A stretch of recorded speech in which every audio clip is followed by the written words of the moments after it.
সিলেট, যা প্রকৃতির বিভিন্ন রঙে সাজানো এক বিস্ময়কর এলাকা, শান্তি আর প্রশান্তির এক অভূতপূর্ণ মিলনস্থল।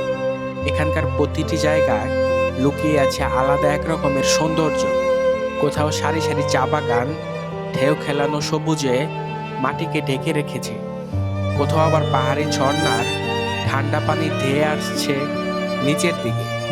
তবে সিলেটের অনেক স্থান এখনো অনেকের কাছে অজানা, যেন একেবারে নিরিবিলি কোনো কোণে পড়ে থাকা সৌন্দর্য, যেগুলো নিজের মতো করে বেঁচে আছে।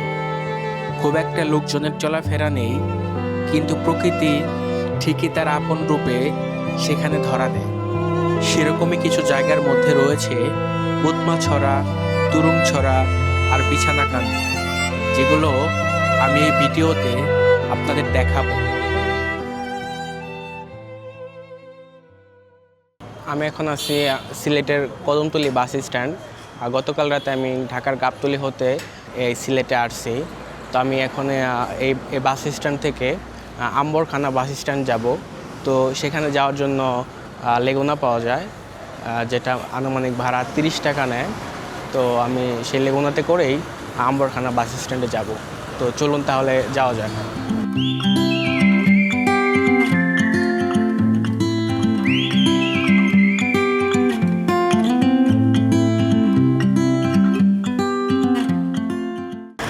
আপনাদেরকে আম্বরখানা বাস স্ট্যান্ডে নেমে আপনার 3-4 মিনিটের মধ্যে একটু হাইটে আসতে হবে। হাইটে আপনার এই যে এখানে সাদা পাথর পরিবহন নামে একটা বাস আছে।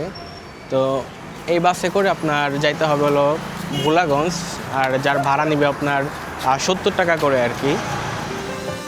সিলেট শহর থেকে বাসে করে যেতে যেতে চোখে পড়ে সারি সারি সবুজ চা বাগান, মাঝে মধ্যে দেখা মেলে ছোট ছোট মন কাড়া নদী, কোথাও বা বিস্তীর্ণ মাঠে কৃষকেরা ব্যস্ত ফসল তুলতে।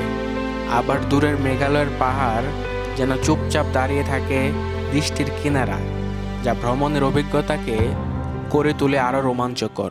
বাস ওঠার পর আপনাদের কিন্তু অবশ্যই বলতে হবে যে আপনারা ভোলাগঞ্জের ধলাই ব্রিজের ওখানে নামবেন, তাহলেই কিন্তু আপনাদের এই যে এই জায়গাটাতে দেখতে পাইতেছেন এখানে নামাই দিবে। তো তা না হলে কিন্তু আপনাদের বাস কিন্তু সাদা পাথর নিয়ে যাবে, এটা ওখানে যায় সরাসরি। তো এখানে নামার পর এখানে আপনার অনেক সিএনজি আছে, সেগুলোও আপনার যাইতে পারেন, অথবা এই যে এখানে ব্রিজের ওই পার গিয়েও আপনারা যাইতে পারেন।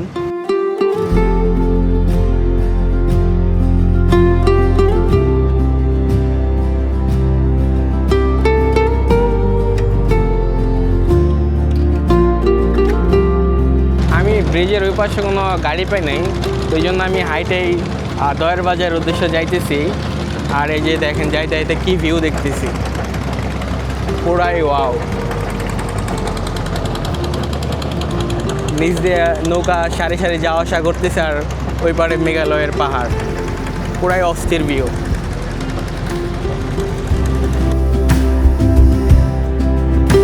কলাবাড়ি বাজার থেকে দয়ের বাজার আসলে আপনার সরাসরি উৎমাছড়া যাওয়ার জন্য বাইক পেয়ে যাবেন, সরাসরি আপনারা দয়ের বাজার চলে আসবেন।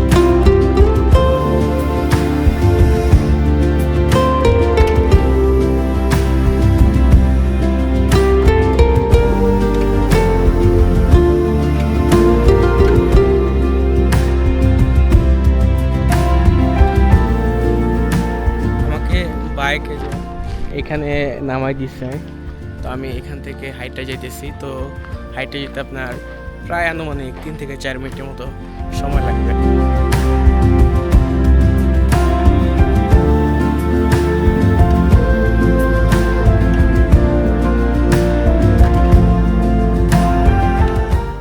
আমি কিন্তু এখন আছি সিলেটের উৎমাছড়া। এই যে আমার পেছনে দেখতে পাইতেছেন, এটাই কিন্তু উৎমাছড়া। এই যে এ পাশে আপনার এটা হলো মেঘালয়ের পাহাড়, ইন্ডিয়া। ওই যে ইন্ডিয়ার বর্ডার ওখানে দেখা যাইতেছে, যেটাই বাংলাদেশের শেষ বাড়ি আর কি। যে এখানে যে একটা ঘর দেখা যাইতেছে,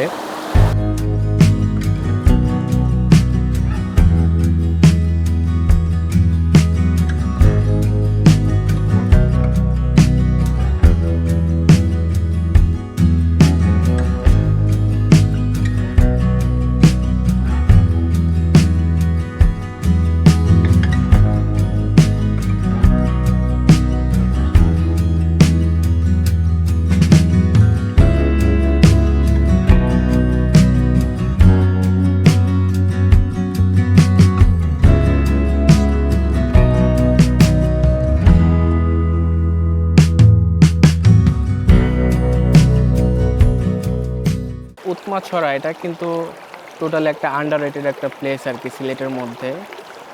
যে আপনার এই পাশে বিশাল বড় বড় পাহাড়, আর এই পাশে আপনার পাহাড়ি ঝর্ণা থেকে পানি আসছে। এই যে পানি কিন্তু অনেক ঠান্ডা, ঝর্ণার পানি অনেক ঠান্ডা। তো এখানে চাইলে আপনারা গোসল করতে পারবেন। এই যে অনেকে এই যে ভাইরা গোসল করতেছে।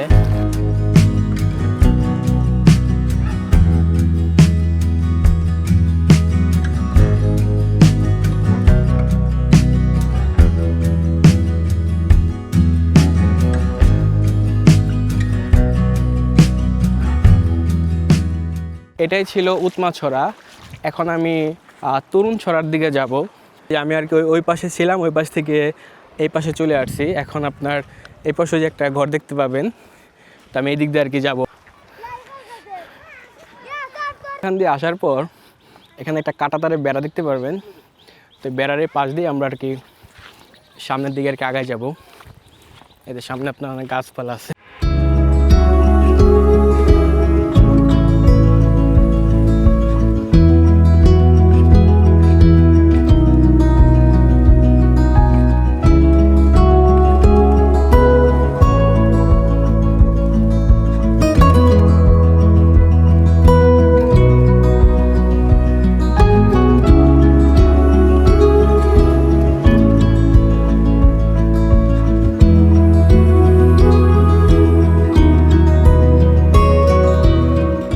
আমি তরুণছড়ায় চলে আসছি।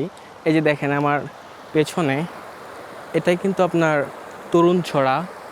আপনার এই যে উপরে আপনার পাহাড়, আর এই যে নিচে আপনার সুন্দর সুন্দর বাঁশ ঝাড়, তার এই যে তার নিচে হলো আপনার পাথর, আর পাথরের এখান দিয়ে পানি আপনার ফ্লো হয়ে আসতেছে। তো খুবই সুন্দর একটা জায়গা।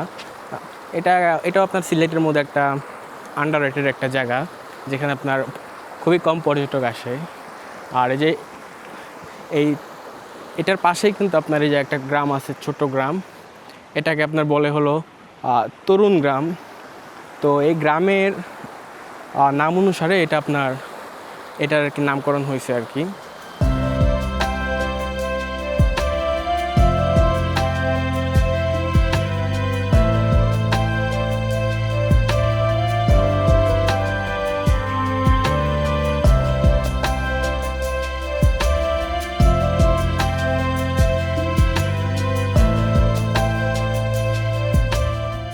আপনারা যারা এরকম জায়গা পছন্দ করেন যেখানে মানুষ কম আসে, পর্যটক কম আসে, একটু নিরিবিলি জায়গা, তারা এই জায়গাটা আসতে পারেন।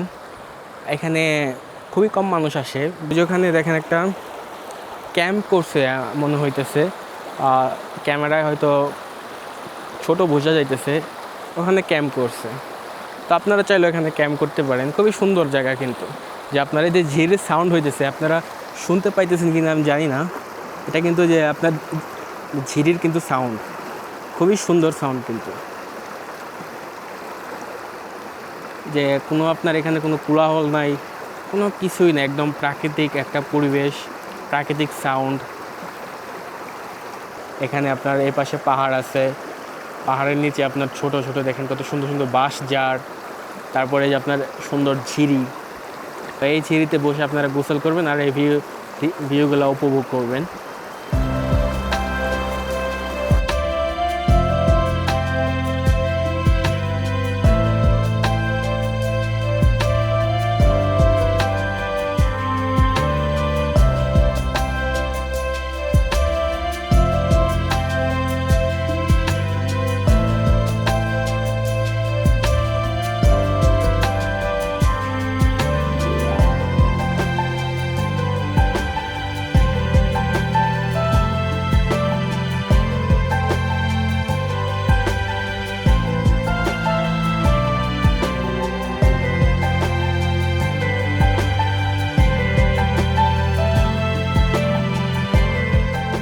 আমার আর তরুণছড়া দেখা শেষ।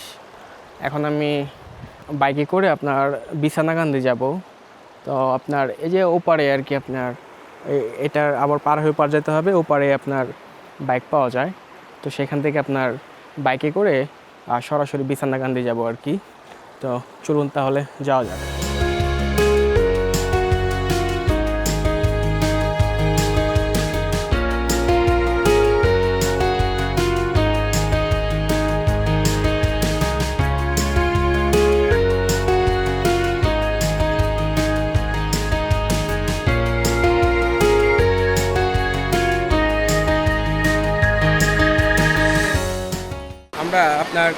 তুরুংছড়া থেকে এখন চলে আসছি বিছনাকান্দি। তো তুরুংছড়ার থেকে আপনার বাইক পাবেন, যেটা কিনা আপনার ভাড়া 100 টাকা করে নেয়। তো সে বাইকে করে আপনার একদম নামাই দিবে বিছনাকান্দির ওই মাথায় আর কি।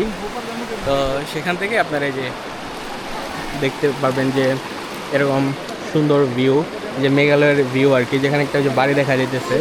তো আমি যতদূর শুনছি ওইটা নাকি আপনার খাসিয়াদের একজন আর কি থাকে ওখানে, সে নাকি আপনার ওখানের ফল টল এগুলো পাহারা দেয়।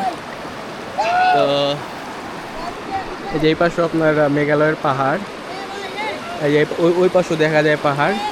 তো এখানে নাকি টোটাল টোটাল টোটাল আর কি 7টা পাহাড় আর কি, এটা সবাই বলে আর কি। তো এই যে দেখেন এখানে স্রোত কি, যেখানে ছোট ছোট পোলাপান গোসল করতেছে, মানে খুবই স্রোত আর কি। তো এখানে আসলে আপনারা অবশ্যই গোসল করবেন, আমিও গোসল করব আর কি। ওখানে অনেক হাঁটা লাগছে আমার তো শরীরের কন্ডিশন খুবই খারাপ। তো এখানে আর কি গোসল টোসল করবো আর কি, করে এরপর এখান থেকে আপনার বিকালের দিকে বা সন্ধ্যার দিকে সিলেট শহরে চলে যাব। তো সেখান থেকে আবার রাতের বাসে করে ঢাকায় চলে যাব।